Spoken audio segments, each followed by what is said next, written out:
فرمان حضرت واصف علی واصف رحمہ اللہ۔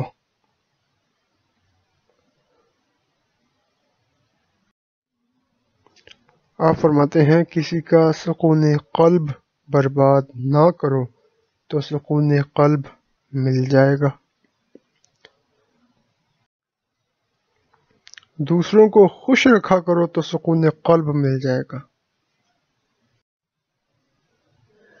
پیسوں سے محبت نہ کیا کرو تو سکون قلب مل جائے گا۔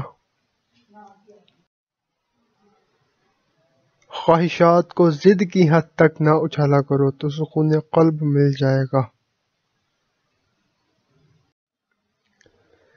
دعا پر بھی ضد نہ کرو، اگر منظور کر لیتا ہے تو سبحان اللہ، جب فیصلہ اللہ کی منظوری پر ہے تو نامنظور بھی منظور ہے، نامنظور بھی اسی نے کیا ہے۔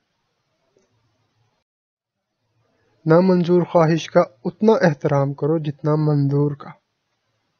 اگر یہ فرق سمجھ میں نہیں آتا تو سکون قلب نہیں ملے گا۔